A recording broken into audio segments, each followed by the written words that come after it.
Ang inyo pong, bentahan ngayon kasi meron pong mga balita nga kanina 'no, ang binabanggit nga daw po dito, baka ho 43 itong Rice for All kung tawagin ninyo? Actually po yung kasalukuyan po ngayon, nilo-launch po nila secretary yung 43 pesos na Rice for All. Nasa Mandaluyong po sila ngayon. Aha. At yun nga po, ini-launch po yun sa ngayon, yung Rice for All. Opo. Yan pong Rice for All na yan po ay regular milled ano po? Ang alam ko po dyan, yan po ay mga well-milled rice. Well milled na po ito? Opo. Opo. Pero ito po'y galing sa NFA stock den, Sir Larry? Ay, hindi po. Ang alam ko po niyan ay it's either coming from the local traders or imported po. So, sino bumili niyan para ho ibenta dito po sa Kadiwa Stores? Binili ho ng gobyerno at palugi sila? Ayan po ay hindi ko sakop no po. Okay. Mainam po siguro no, Opo. tanungin natin si DA.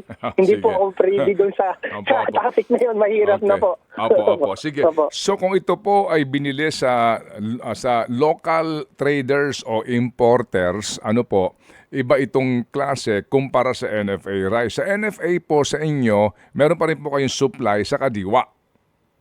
No? Ay, meron pa rin po. Meron pa po. Yun ho ay 29? 29 pesos po. Opo. Yun po yung regular milled? Nung pong giniling yan, those are well-milled rice. Opo.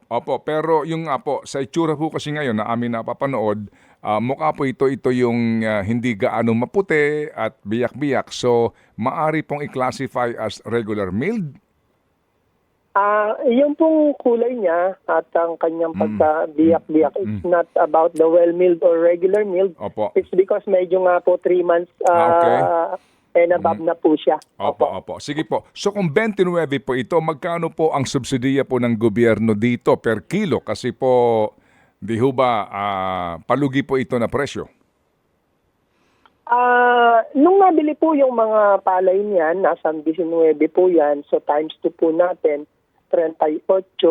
So kung 29 po binebenta, medyo nagbigay po tayo ng social na 9 pesos. Ayun.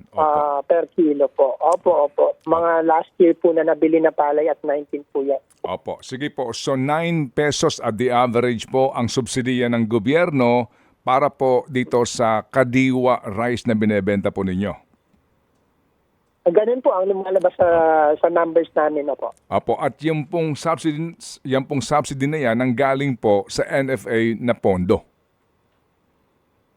Definitely po. Opo. Sige. So, meron pa ho ba kayong pera para ho sa ganyan pong subsidy? Saan ho nanggagaling po ito? Do you still have money until the end of the year?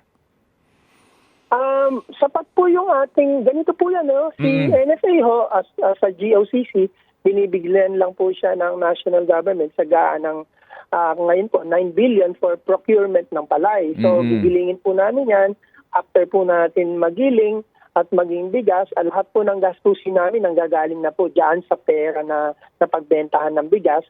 So yun po, yung subsidiya na yan, nakapaloob na po doon sa actual na binigay na pera ng gobyerno, ng national government sa GAA. Nandun na po lahat yan. Opo. Kasama na po doon sa napapamigay natin sa Opo. mga kababayan natin na murang halaga po. Ted Filon at DJ Chacha. Ngayon, nasa Radyo 5, 92.3 News FM. Monday to Friday, 6 to 10 a.m.